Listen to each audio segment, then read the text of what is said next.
Hi everyone, me and Jess are back this week to talk about some important stuff that's going on now during the growing season. Most of the corn is now planted and is growing up out of the ground, emerged. So we need to start looking and scouting our fields now. Jess, what are you seeing out in the field? So right now, we really want to focus on the tissue testing side of things. As you go out there, you might not necessarily see a deficiency, but there's a lot of hidden deficiencies, which are, if you see the deficiency, yield is already impacted at that point.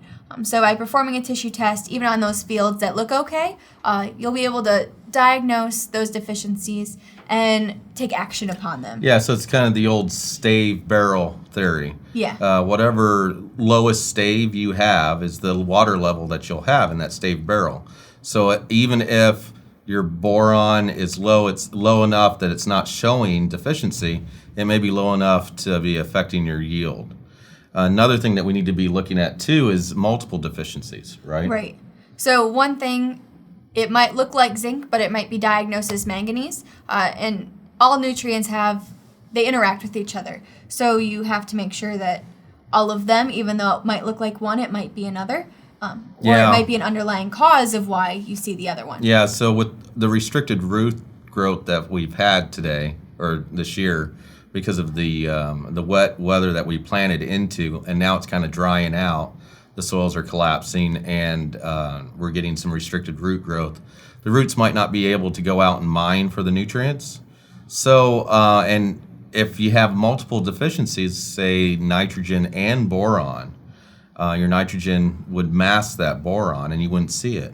The only way you're going to see it is tissue testing, correct? Right. So speaking of nitrogen, we're getting to that point of side dressing time. So what are some considerations that a farmer might want to consider? So first off, you need to talk to your ag advisor and get a plan of total nitrogen use and see what you need to be putting out there.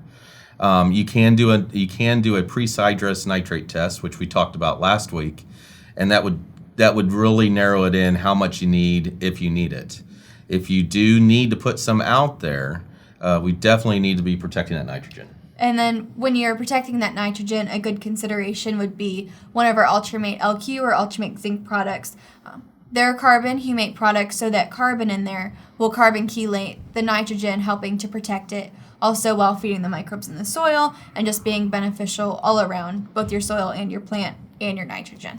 Yeah, and some of the side dress units have Y drops on them, so they're kind of spraying it out there.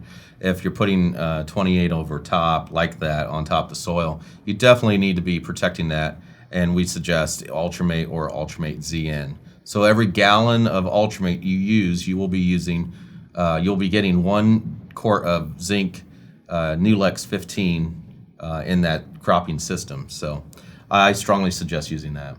Thank you. That's all we have for you this week. We'll see you again next week for our next update. If you have any questions, don't hesitate to reach out to your Anderson's Ag Advisor or visit andersonsplantnutrient.com. Thank you. Thanks.